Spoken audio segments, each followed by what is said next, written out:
Nah, kalau kemarin kita sudah belajar diagram hitogram, sekarang kita akan belajar mengenai diagram batang. Ada yang tahu apa itu diagram batang? Nah, di sini pengertian dari diagram batang itu merupakan diagram dengan menggunakan persegi panjang untuk menunjukkan gaya dari setiap kategori. Oke? Nah, di situ dilihat pada bukunya di LKS. Nah, ini adalah contoh dari diagram batang. Diperhatikan di laptop depan. Di sini adalah contoh dari diagram batang. Kenapa disebut diagram batang? Karena ada bentuknya seperti ini, ada persegi panjangnya ya. Selanjutnya, ada yang tahu kira-kira diagram batang itu ada berapa macam? Dua. Ya, betul, ada dua. Yang pertama diagram batang bentuknya tegak. Ini seperti ini contohnya. Cara membuatnya bagaimana? Kita lihat pada bagian atas. Yang ini disebut juga sumbu tegak. Yang bawah disebut juga sumbu datar. Sedangkan garis putus-putus ini adalah garis putus nanti kita mendapat diagram batangnya. Kemudian apa sih yang bagian bawah? Contohnya di sini ada hasil penjualan mobil Bel. Yang bawah ini kita tulisi seperti ini. Jenis mobil atau merek mobil ada Honda, ada Suzuki, ada Toyota, itu ditulis di bagian bawah. Sedangkan yang bagian sumbu tegak itu ditulis jumlah terjual. Kayaknya berapa? Contoh di sini ada Honda. Berapa yang unit yang terjual? 20. Nanti ditulis di sini 10, 20, 30 misalkan seperti itu. Ketika sudah tahu jumlahnya, kita buat diagram batang. Nah, sini diluruskan dengan garis C. Misalkan garisnya di sini, berarti kita tarik ke atas dibentuk persegi kan? Nah, sudah paham? Yang kedua yaitu diagram mendatar. Nah, bentuknya seperti ini. Kalau diagram batang tegak tadi itu bentuknya menghadap ke atas. Sedangkan diagram mendatar bentuknya gambarnya menghadap ke mana? Ke samping. Nah, betul. Bedanya di mana, Bu? Bedanya di sini. Kalau tadi yang bagian bawah itu adalah merek mobil, tapi di sini kalau diagram mendatar itu bagian bawah adalah jumlah penjualan atau angkanya. Sedangkan untuk merek mobilnya itu di sebelah kiri atau di bagian sebelah tegak. Baik. Untuk selanjutnya di sini saya akan membentuk kelompok terdiri dari 3 anak satu kelompoknya. Baik, untuk kelompok 1 Mbak Kila, Mbak Sasa dan Mbak Mira, kelompok 2 Mbak Fatih, Mbak Gila dan juga Mas Azri. Tugasnya apa, Bu? Yang pertama, kalian keluarkan semua alat tulis yang ada di tasnya.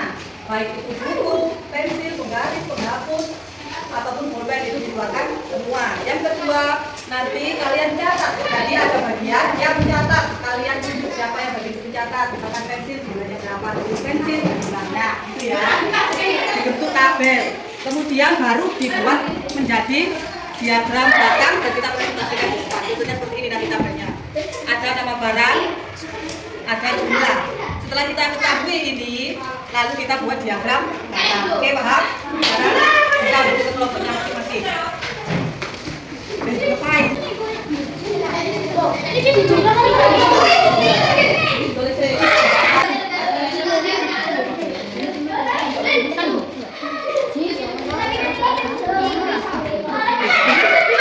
Ya, tulis pensil berapa jumlahnya pensil.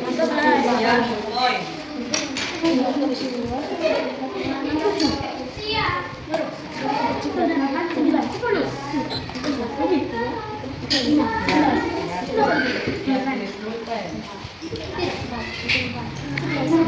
Ya, kenapa?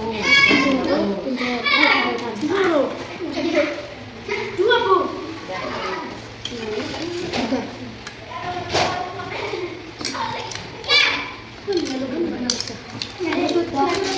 Baik, sudah selesai? Sudah. Untuk selanjutnya kita presentasikan. Siapa yang mau maju dulu? Kelompok 1 atau kelompok 2? Kelompok. Oke, silakan kelompoknya Mas Azri, Mbak Dila, Mbak Fatin, silakan maju ke depan. Dipresentasikan hasilnya. Oke, sebentar.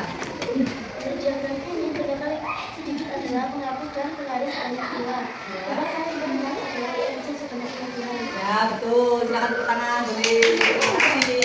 Tadi diagram ini benda yang paling sedikit ialah penggaris yang berjumlah 3 dan benda yang paling banyak adalah pulpen yang berjumlah 8.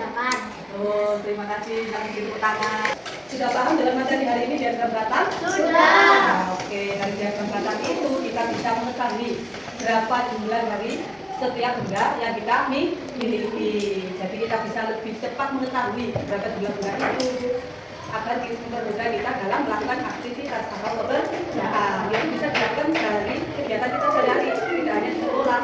Bisa nanti kayak kita membuat jajan di rumah, jajan dapur, berapa jumlah piring, sendok, garpu, dan sebagainya. Oke, sekian pembelajaran hari ini. Ada yang ditanyakan? Oke, baik. Kita akhiri pembelajaran hari ini.